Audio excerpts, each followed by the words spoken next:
Though a saint in both the Catholic Church and the Eastern Orthodox Church, Olga of Kiev is one saint you wouldn't want to mess with.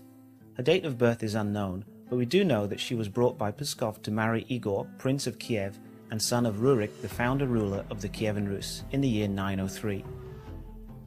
She must have been 14 at the time, so she probably was born between 889 and 891. Igor and Olga had a son named Sviatoslav.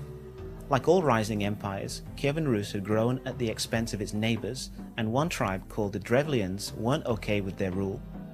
The relationship between the Drevlians and Kievan Rus was complicated. They had joined the Rus in military campaigns against the Byzantine Empire and paid tribute to Igor's predecessors, but stopped in 912 when the previous prince died and instead paid this glorified protection money to a local warlord. Igor, of course, wouldn't let this stand, so he paid them a visit in 945. Things didn't go so well for Igor. He was captured and killed in a way that even Ramsay Bolton would be proud. They had bent down 2 birch trees to the prince's feet and tied them to his legs, wrote Byzantine chronicler Leo the Deacon. Then they let the tree straighten again, thus tearing the prince's body apart. With their son, the 3-year-old Sviatoslav, too young to take the throne of Kiev, Olga stepped up to rule as regent in his stead. The Drevlians saw this as a great opportunity to take the throne. They planned to marry Olga to their prince Mal. Not only would they be free from paying tribute to the Kievan Rus, they would rule the Kievan Rus. They sent 20 of their best men to try and persuade Olga to marry the living symbol of her husband's murder, and of course, like the good saint she was, Olga just buried them alive. Rather than leave it at this, a pretty definitive refusal if ever there was one, she sent word back to Prince Mal that she would accept his proposal, but only if the Drevlians sent another 20 of their great and good to accompany her back to their territory.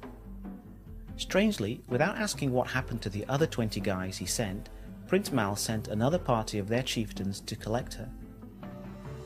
Extending a suitably grand welcome, she invited the visitors to wash up in her bathhouse and then, locking the doors, burned the entire company alive. Oh, but this wasn't the end of the matter.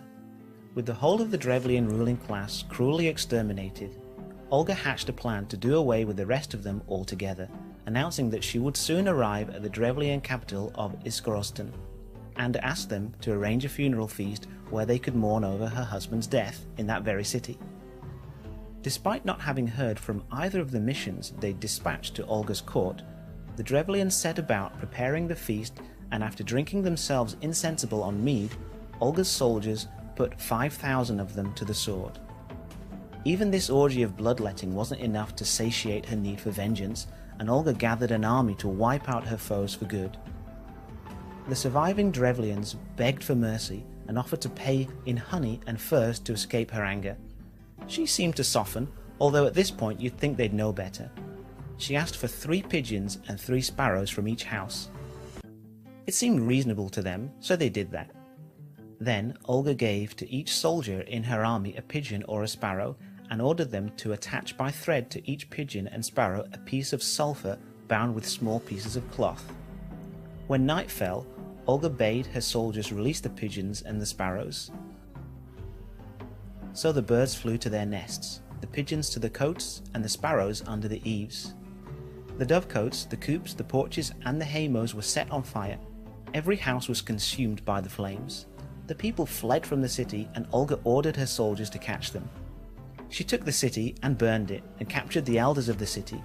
Some of the other captives she killed, while some she gave as slaves to her followers. The remnant she left to pay tribute. The Drevlians paid after all, in lives and homes, as well as in tribute to Kievan Rus. But why, despite this horrific carnage, is Olga of Kiev still venerated as a saint over 1,000 years after her death? In 969 CE, in case you wondered. She was the first ruler of the Kievan Rus to adopt Christianity in 957, when she was visiting Emperor Constantine VII in Constantinople. Even though she tried, she wasn't able to spread Christianity throughout the kingdom. She wasn't able to convert even her own son, for that matter, who spent most of his time at war. But that is something that her grandson pupil, Vladimir the Great, would later do. Thank you for watching. I also would like to say thank you very much to Chokan for doing the voiceover for the video. Go check him out, his link will be in the description. Hope you have a nice day.